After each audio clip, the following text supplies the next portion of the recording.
जय हिंद दोस्तों, आज के सेशन में आपका स्वागत है। आज हम उत्तर प्रदेश पुलिस कांस्टेबल के 2019 के 27 जनवरी 2019 के प्रथम पाली का क्वेश्चन पेपर सॉल्व करेंगे और इस आधार पर देखेंगे कि 2024 के पेपर में सामान्य ज्ञान से किस तरह के क्वेश्चन आ सकते हैं। तो चलिए शुरू करते हैं। पहला क्वेश्चन रहा स्क्रीन पर, मुगल सम्राट जहांगीर ने शालीमार बाग का निर्माण किया, कहाँ पर किया था? तो ऑप्शन दिया है दिल्ली, बलूचिस्तान, अवध, कश्मीर। तो यहाँ पर दोस्तों मुगल सम्राट जहांगीर ने जो शालीमार बाग का निर्माण किया था वो आपका श्रीनगर में किया था और श्रीनगर पड़ता है कश्मीर में, इसलिए ऑप्शन नंबर डी हमारा जो कि सही हो जाएगा। यदि दोस्तों पूछे कि लाहौर के शालीमार बाग का निर्माण किसने करवाया था, तो वह जो है कि आपका किसने करवाया था, तो वो दोस्तों आपका क्या था, शाहजहां ने। किसने किया था दोस्तों? शाहजहां ने। चलिए अगले क्वेश्चन पर जाते हैं। अगला क्वेश्चन दिया है कि वार्षिक भारतीय शास्त्रीय संगीत समारोह सवाई गंधर्व भीमसेन महोत्सव किस कहाँ पर जो है कि आयोजित किया जाता है? तो दोस्तों जो सवाई गंधर्व भीमसेन महोत्सव है यह आपका जो है कि पुणे में आयोजित किया जाता है। कहाँ पर आयोजित किया जाता है? पुणे में, यानी ऑप्शन नंबर ये हमारा जो कि पुणे यहाँ पर जो है कि सही हो जाएगा। चलिए अगले क्वेश्चन पर। अगला क्वेश्चन दिया है, निम्नलिखित में से कौन सा बैंक भारत का सबसे पुराना सार्वजनिक क्षेत्र का बैंक है? सबसे पुराना सार्वजनिक क्षेत्र का बैंक है। ऑप्शन दिया है bank of India, bank of Baroda, Allahabad bank, UK bank. तो दोस्तों जो भारत का सबसे पुराना सार्वजनिक क्षेत्र का बैंक है वो आपका इलाहाबाद बैंक है। कौन सा बैंक है दोस्तों? आपका इलाहाबाद बैंक है। दोस्तों इसकी स्थापना की बात करें तो इसकी स्थापना जो हुई थी, इसकी स्थापना हुई थी 24 अप्रैल 1800 जो है कि 24 अप्रैल 1865 में हुई थी। किसके द्वारा हुई थी? तो यूरोपीय लोगों के द्वारा हुई थी। चलिए दोस्तों अगले क्वेश्चन पर जाते हैं। अगला क्वेश्चन दिया है, वैदिक सभ्यता किस नदी के तट पर विकसित हुई? वैदिक सभ्यता जो है आपका दोस्तों यह आपका सरस्वती नदी के तट पर विकसित हुई थी। कहाँ पर हुई थी दोस्तों? सरस्वती नदी पर, यानी ऑप्शन नंबर डी हमारा जो कि यहाँ पर सही हो जाएगा। चलिए अगले क्वेश्चन पर जाते हैं। अगला क्वेश्चन दिया है, जुलाई 1944 में संयुक्त राष्ट्र ब्रेटन वुड्स सम्मेलन में किस अंतर्राष्ट्रीय संगठन की कल्पना की गई थी? ऑप्शन है विश्व व्यापार संगठन, ऑप्शन बी संयुक्त राष्ट्र बाल कोष, ऑप्शन सी विश्व बैंक, ऑप्शन डी अंतर्राष्ट्रीय मुद्रा कोष। तो दोस्तों जुलाई 1944 में संयुक्त राष्ट्र ब्रिटेन वुड्स सम्मेलन में जो है कि अंतर्राष्ट्रीय मुद्रा कोष की स्थापना की गई थी और जो है कि संगठन की कल्पना केवल की गई थी, स्थापना नहीं की गई थी बल्कि केवल कल्पना की गई थी। स्थापना जो हुई थी इसकी जो है कि स्थापना जो की गई थी वह ब्रिटेन वुड्स एग्रीमेंट के तहत जो है कि इसकी स्थापना हुई थी। इसकी स्थापना भी 1900 जो है कि 44 में हुआ था। बात करें इसके मुख्यालय की दोस्तों, तो इसका जो मुख्यालय है इसका वाशिंगटन डीसी में है। कहाँ पर दोस्तों इसका मुख्यालय? वाशिंगटन डीसी में। लेकिन यहाँ पर हमारा पूछा गया क्वेश्चन है कि किस अंतर्राष्ट्रीय संगठन की कल्पना की गई थी वुड्स सम्मेलन में, कब? 1944 में। तो दोस्तों इसका ऑप्शन नंबर डी हो जाएगा अंतर्राष्ट्रीय मुद्रा कोष। चलिए अगले क्वेश्चन पर जाते हैं। अगला क्वेश्चन दिया है, भारत की पहली इंजन रहित स्पीड ट्रेन 18 किस एग्रीटल कोच फैक्ट्री द्वारा विकसित की गई थी? ऑप्शन है चितरंजन, पटियाला, कपूरथला, चेन्नई। तो दोस्तों जो ट्रेन 18 थी ना, ये चेन्नई इट्रिगल कोच फैक्ट्री, किसके द्वारा दोस्तों? तो चेन्नई इट्रिगल कोच फैक्ट्री द्वारा जो है कि यह विकसित की गई थी, यानी ऑप्शन नंबर जो है कि सी हमारा जो है यहाँ पर सही हो जाएगा। चलिए अगले क्वेश्चन पर जाते हैं। अगला क्वेश्चन दिया है, नवंबर 2018 में भारत ने कौन से देश के साथ 500 मिलियन डॉलर के सौदे पर हस्ताक्षर किए हैं जिसमें स्थानीय स्तर पर 2 गोपनीय युद्धपोतों का निर्माण किया जाएगा? तो दोस्तों यह उस समय का जो है कि 2018 का करंट अफेयर का क्वेश्चन है, क्योंकि भर्ती थी 2018 की और पेपर हुआ था 2019 में। तो यहाँ पर दोस्तों जो ऑप्शन इसका हो जाएगा ऑप्शन नंबर बी जो है कि रूस यहाँ पर जो है कि सही हो जाएगा, जो कि यह एक करंट अफेयर का क्वेश्चन है। तो आप करंट अफेयर को भी क्वेश्चन को ध्यान में रखेंगे। चलिए अगले क्वेश्चन पर जाते हैं। अगला क्वेश्चन दिया है, सरदार वल्लभ भाई पटेल राष्ट्रीय पुलिस अकादमी किस जगह के पास स्थित है? तो दोस्तों सरदार वल्लभ भाई पटेल राष्ट्रीय पुलिस अकादमी जो है ये आपका हैदराबाद में स्थित है। कहाँ पर स्थित है? हैदराबाद में, यानी ऑप्शन नंबर ये हमारा जो है कि यहाँ पर सही हो जाएगा। चलिए अगले क्वेश्चन पर। अगला क्वेश्चन दिया है, नवंबर 2018 में किस भारतीय राज्य की विधानसभा भंग कर दी गई थी? तो दोस्तों यह भी करंट अफेयर का क्वेश्चन है जो उस समय लेटेस्ट था लेकिन अब नहीं है। 2018 में किस भारतीय राज्य की विधानसभा भंग की गई थी? तो उस समय जो है कि जम्मू कश्मीर राज्य की विधानसभा को भंग कर दिया गया था, यानी ऑप्शन नंबर बी जो है कि सही हो जाएगा। चलिए अगले क्वेश्चन पर। अगला क्वेश्चन दिया है, महाधमनी महाधमनी किसके शीर्ष पर शुरू होती है? महाधमनी किसके शीर्ष पर शुरू होती है? ऑप्शन है दाहिना नीलय, बायां नीलय, दाहिना आलिन, बायां आलिन। तो दोस्तों महाधमनी जो होती है ये आपका बायां नीलय के शीर्ष पर शुरू होती है। कहाँ पर शुरू होती है? बायां नीलय पर, यानी ऑप्शन नंबर जो हमारा बी शुरू हो जाएगा। दोस्तों महाधमनी जो होती है यह मानव शरीर की सबसे बड़ी मुख्य धमनी है। यह बाएं नीलय के शीर्ष पर शुरू होती है, जिसमें ऑक्सीजन शुद्ध रक्त का प्रवाह होता है। चलिए अगले क्वेश्चन पर। अगला क्वेश्चन दिया है कि गैल्वेनाइजेशन का मतलब इस्पात को गैल्वेनाइजेशन का मतलब इस्पात को किसकी पतली के परत का आवरण के साथ जो है कि आवरण करना है? तो दोस्तों गैल्वेनाइजेशन का मतलब होता है, गैल्वेनाइजेशन जो एक्चुअली है क्या, तो गैल्वेनाइजेशन एक रासायनिक प्रक्रिया है जिसमें होता क्या है कि इस्पात को जो कि जंग से बचाता है, इस्पात को जो है कि जंग लगने से बचाता है। तो यहाँ पर हमारा क्वेश्चन था गैल्वेनाइजेशन मतलब इस्पात को जो है कि इस्पात को की पतली परत के आवरण के साथ जो है कि आवरण करना है। तो दोस्तों यहाँ पर हो जाएगा ऑप्शन नंबर बी जो है कि जस्ता जस्ता जस्ता हो जाएगा, क्योंकि गैल्वेनाइजेशन इस्पात को जो है कि जंग लगने से बचाने की एक विधि है। इस प्रक्रिया के अंतर्गत लोहे या जो स्टील की बनी वस्तु होती है पर जो है कि जस्ता की पतली परत का आवरण चढ़ा जाता है। क्यों आवरण चढ़ा जाता है? इससे क्या होता है, क्योंकि यह ऑक्सीजन और पानी से धातु को बचाता है। कौन बचाता है? ये आपका जो कि ये जस्ता जस्ता की जो पतली आवरण चढ़ी होती है ना, यही आपका जो है कि ऑक्सीजन और पानी से बचाता है। सही हो जाएगा। चलिए अगले क्वेश्चन पर जाते हैं। अगला क्वेश्चन दिया है C60 एक अणु है जिसमें कितने के रूप में व्यवस्थित 60 कार्बन परमाणु होते हैं? तो दोस्तों ऑप्शन ए दिया है 15 पंचभुज, 18 षटभुज, ऑप्शन बी है इतना, और ऑप्शन सी यहाँ पर जो है कि दोस्तों ऑप्शन नंबर जो है कि सी आपका सही हो जाएगा। 12 पंचभुज और 20 षटभुज, यानी 12 पेंटागन और 20 हेक्सागन। यहाँ पर जो है कि आपका सही हो जाएगा। चलिए चलिए दोस्तों अगले क्वेश्चन पर जाते हैं।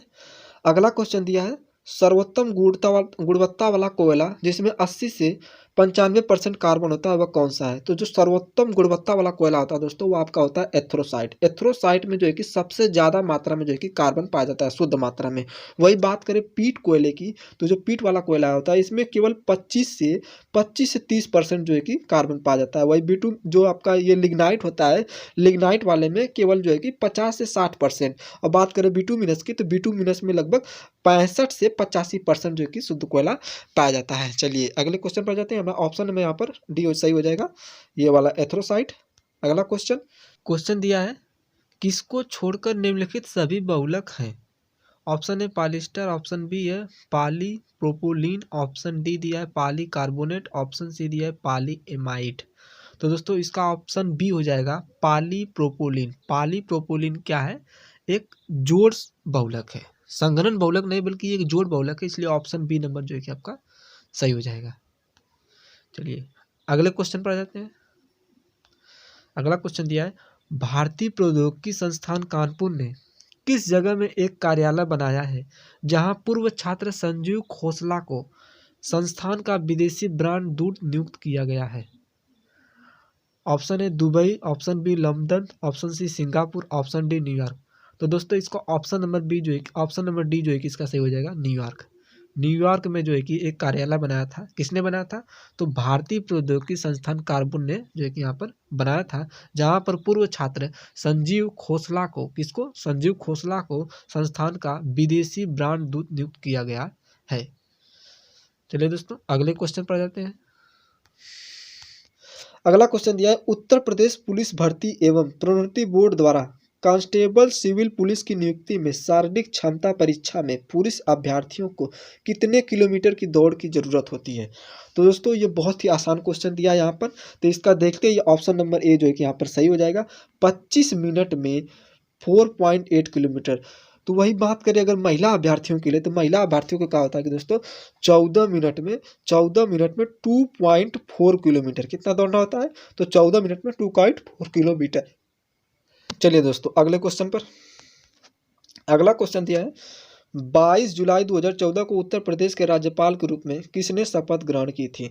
तो 22 जुलाई 2014 को जो है कि आपका उत्तर प्रदेश के राज्यपाल के रूप में श्री राम नाईक ने जो है कि शपथ लिया था। श्री राम नाईक थे। ऑप्शन नंबर जो है कि सी सही हो जाएगा। वर्तमान में उत्तर प्रदेश के राज्यपाल कौन है? तो वर्तमान में जो है कि आपका उत्तर प्रदेश का राज्यपाल श्री आनंदीबेन पटेल है। चलिए अगले क्वेश्चन पर।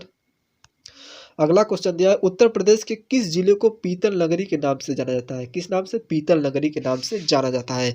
यह भी कई बार परीक्षाओं में पूछा गया क्वेश्चन है, विशेषकर उत्तर प्रदेश की जितनी भी परीक्षाएं होती है वहाँ पर यह क्वेश्चन जरूर आ जाता है। तो इसका ऑप्शन नंबर डी हो जाएगा मुरादाबाद। मुरादाबाद को जो है कि पीतल नगरी कहा जाता है। दोस्तों यदि पूछे कि मुरादाबाद की स्थापना कब हुई थी, तो मुरादाबाद की स्थापना जो हुई थी 1600 ईस्वी में हुई थी। किसके द्वारा की गई थी? शाहजहां के पुत्र मुराद द्वारा की गई थी। किसके द्वारा की गई थी? तो शाहजहां के पुत्र जो है कि मुराद द्वारा की गई थी। चलिए अगला क्वेश्चन दिया है कि 1658 ईस्वी में बहादुरपुर के युद्ध में शाहजहां के दूसरे बेटे शाह सूजा को शाहजहां के किस पोते ने हराया था? तो दोस्तों जो ये 24 फरवरी 1658 को जो ये बहादुरपुर का युद्ध हुआ था, यह युद्ध भारत के मुगल बादशाह शाहजहां के बेटों के बीच उत्तराधिकार की लड़ाई का निर्णायक युद्ध था। जिसमें हुआ क्या था कि शाहजहां के दूसरे बेटे शाह सूजा को शाहजहां के पोते सिलोमान सिको ने उसे जो है कि हराया था। यानी ऑप्शन नंबर बी हमारा जो है कि यहाँ पर सिलोमान सिको है जो कि सही हो जाएगा। चलिए अगले क्वेश्चन पर, अगला क्वेश्चन दिया है, फिरोजाबाद में 200 वर्षों से भी अधिक समय से किस चीज का उत्पादन किया जा रहा है? तो दोस्तों फिरोजाबाद सभी को पता है चूड़ियों के लिए प्रसिद्ध है, तो कांच की चूड़ियों का जो है कि उत्पादन यहाँ पर किया जा रहा है। यानी ऑप्शन नंबर बी हमारा जो है कि यहाँ पर सही हो जाएगा। चलिए अगले क्वेश्चन पर, अगला क्वेश्चन दिया है, कौन सा कथक घराना उस नृत्य शैली के आध्यात्मिक पहलुओं पर अधिक ध्यान देता है? ऑप्शन है जयपुर, बनारस, लखनऊ और बरेली। तो दोस्तों यहाँ पर ऑप्शन नंबर बी हो जाएगा बनारस, क्योंकि बनारस जो है कि अब जब बनारस जो है कि बनारस एक ऐसा कथक घराना है जो उस नृत्य शैली के आध्यात्मिक पहलुओं पर अधिक ध्यान देता है। दोस्तों यदि क्वेश्चन पूछे था का बनारस घराना जो है वह किस नृत्य के लिए प्रसिद्ध है, तो ये आपका नटवरी नृत्य। किस नृत्य के लिए दोस्तों? तो नटवरी नृत्य के लिए जो कि प्रसिद्ध है। चलिए अगले क्वेश्चन पर, अगला क्वेश्चन दिया है, हिंदू पौराणिक कथाओं के अनुसार महाकाव्य रामायण में भगवान श्री राम अयोध्या के शासक थे जो किसकी राजधानी थी? तो दोस्तों जिस समय श्री राम भगवान अयोध्या के शासक थे, यानी वह अयोध्या किसकी राजधानी थी? तो वह अयोध्या जो है कि आपकी कोसल की राजधानी थी दोस्तों। यानी ऑप्शन नंबर डी हमारा जो है कि यहाँ पर सही हो जाएगा। चलिए अगले क्वेश्चन पर, अगला क्वेश्चन दिया है, किस भारतीय ने अर्थशास्त्र में नोबेल मेमोरियल पुरस्कार जीता? किस भारतीय ने अर्थशास्त्र में नोबेल मेमोरियल पुरस्कार जीता? ऑप्शन है सीवी रमन, कैलाश सत्यार्थी, अमर्त्य सेन, अरविंद खुराना। तो दोस्तों जो अर्थशास्त्र में नोबेल मेमोरियल पुरस्कार जीता था वह अमर्त्य सेन ने जीता था। किसने जीता था दोस्तों? तो जो है कि अमर्त्य सेन ने जीता था। कब जीता था दोस्तों? तो जीते थे 1998 में। किस क्षेत्र में जीते थे? कल्याणकारी अर्थशास्त्र में योगदान के क्षेत्र में जो कि इन्होंने जीता था। चलिए अगले क्वेश्चन पर, अगला क्वेश्चन दिया है, भारतीय मुक्केबाज एमसी मैरी कॉम द्वारा लिखित आत्मकथा का शीर्षक क्या है? तो दोस्तों मुक्केबाज एमसी मैरी कॉम द्वारा लिखित जो आत्मकथा का जो शीर्षक है वह अनब्रेकेबल है। क्या है? अनब्रेकेबल। यानी ऑप्शन नंबर बी जो कि यहाँ पर सही हो जाएगा। चलिए अगले क्वेश्चन पर, अगला क्वेश्चन दिया है, 65वीं राष्ट्रीय फिल्म पुरस्कारों में किस फिल्म ने सर्वश्रेष्ठ लोकप्रिय फिल्म पुरस्कार जीता? दोस्तों इसका ऑप्शन नंबर 2 हो जाएगा, ऑप्शन नंबर फर्स्ट हो जाएगा बाहुबली टू द इसका ऑप्शन नंबर जो है कि 2 हो जाएगा द कंक्लूजन्स। चलिए अगले क्वेश्चन पर आ जाते हैं। अगला क्वेश्चन दिया है, अर्थशास्त्र विज्ञान के लिए वर्ष 2018 का नोबेल पुरस्कार विलियम डी नॉर्डहाउस और पॉल एम रोमर को दिया गया था। ये दोनों कहाँ के निवासी थे? तो दोस्तों ये दोनों जो निवासी थे संयुक्त राज्य अमेरिका के निवासी थे। यह भी एक करंट अफेयर का क्वेश्चन है। अगला क्वेश्चन दिया है, अगला क्वेश्चन दिया है कि चित्रकूट जलप्रपात भारत के किस राज्य में स्थित है? तो दोस्तों चित्रकूट जलप्रपात जो है आपका यह भारत के छत्तीसगढ़ राज्य में स्थित है। यदि क्वेश्चन डीप में जाकर पूछे दोस्तों कि चित्रकूट जलप्रपात जो है कि किस नदी पर स्थित है, तो यह आपका जो है कि इंद्रावती नदी पर। किस नदी पर दोस्तों? इंद्रावती नदी पर स्थित है। यह छत्तीसगढ़ के बस्तर जिले में है, इंद्रावती नदी पर जो है कि स्थित है। चलिए अगले क्वेश्चन पर जाते हैं। अगला क्वेश्चन दिया है कि वेनेजुएला की राजधानी है। तो दोस्तों वेनेजुएला की राजधानी काराकस है। ऑप्शन नंबर डी जो है कि सही हो जाएगा। बहुत ही सिंपल क्वेश्चन था। चलिए अगला क्वेश्चन देखिए, भारत में निम्नलिखित में से किस रेडियोधर्मी धातु का विश्व का सबसे बड़ा भंडार मौजूद है? यानी ऐसी कौन सी रेडियोधर्मी धातु भारत में पाई जाती है जिसका भंडार विश्व में सबसे बड़ा है? तो दोस्तों वो है थोरियम। थोरियम जो है कि भारत में सबसे ज्यादा मात्रा में पाया जाता है। यानी ऑप्शन नंबर डी हमारा जो है कि यहाँ पर सही हो जाएगा। चलिए अगले क्वेश्चन पर, अगला क्वेश्चन दिया है, ऑस्ट्रेलिया के एकमात्र द्वीपीय राज्य का नाम बताएं। तो ऑस्ट्रेलिया का जो एकमात्र द्वीपीय राज्य है वह है तस्मानिया। द्वीपीय राज्य का मतलब क्या होता है दोस्तों? द्वीपीय राज्य वह होता है जो चारों तरफ पानी से घिरा हो। तो दोस्तों यहाँ पर है तस्मानिया। तस्मानिया को जो कि टैज़मेनिया भी कहा जाता है, यानी ऑप्शन नंबर सी हमारा जो कि यहाँ पर सही हो जाएगा। चलिए अगले क्वेश्चन पर।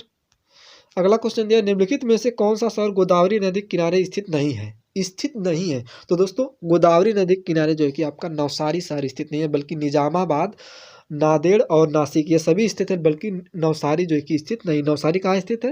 ये जो कि आपका गुजरात में है, पूर्णा नदी के तट पर, यानी ऑप्शन नंबर बी जो कि हमारा सही हो जाएगा। चलिए अगले क्वेश्चन पर। अगला क्वेश्चन दिया है, नीलम संजीव रेड्डी के कार्यकाल के बाद भारत के राष्ट्रपति कौन बने थे? तो यह भी काफ़ी आसान क्वेश्चन है। देखिए, नीलम संजीव रेड्डी के बाद भारत के जो राष्ट्रपति बने थे वह ज्ञानी जैल सिंह बने थे। कौन बने थे? ज्ञानी जैल सिंह। ऑप्शन नंबर जो कि सी यहाँ पर सही हो जाएगा। चलिए अगले क्वेश्चन पर। अगला क्वेश्चन दिया है, चंद्रगुप्त के पुत्र का नाम बताएं जिन्होंने 298 से 272 ईसा पूर्व के बीच शासन किया था और संपूर्ण भारत में साम्राज्य को बढ़ाया था। तो दोस्तों वह था जो 298 से 272 ईस्वी तक, ईसा पूर्व तक शासन किया था, वह बिंदुसार ने शासन किया था। जो कि यहाँ पर जो कि ऑप्शन नंबर सी जो कि इसका बिंदुसार जो कि सही हो जाएगा। चलिए अगले क्वेश्चन पर। अगला क्वेश्चन दिया है, मेखला चादर यह किस राज्य की महिलाओं द्वारा पहने जाने वाला एक पारंपरिक वस्त्र है? तो दोस्तों जो मेखला चादर है यह आपका असम की महिलाओं द्वारा पहनने जाने वाला एक पारंपरिक वस्त्र है, यानी ऑप्शन नंबर डी हमारा जो है कि सही हो जाएगा, असम। चलिए अगले क्वेश्चन पर। अगला क्वेश्चन, रविन्द्रनाथ टैगोर ने निम्नलिखित में से किस देश का राष्ट्रगान लिखा था? तो दोस्तों रविन्द्रनाथ टैगोर जी ने भारत के राष्ट्रगान के साथ साथ जो है कि बांग्लादेश का भी राष्ट्रगान लिखा था, यानी ऑप्शन नंबर डी हमारा जो है कि यहाँ पर बांग्लादेश सही हो जाएगा। चलिए अगले क्वेश्चन पर।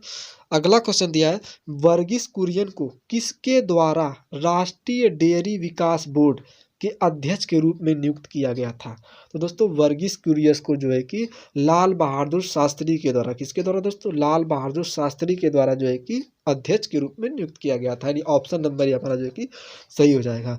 दोस्तों कभी कभी क्वेश्चन आ जाता है कि श्वेत क्रांति का जनक किसे कहा जाता है? तो श्वेत क्रांति का जनक जो है आपका वर्गीस कुरियन को कहा जाता है। किसे कहा जाता है दोस्तों? तो वर्गीस जो है कि कुरियन को कहा जाता है। चलिए अगले क्वेश्चन पर जाते हैं। अगला क्वेश्चन दिया है, वर्तमान में भारतीय संविधान के कितने भाग हैं? वर्तमान में भारतीय संविधान के कितने भाग हैं?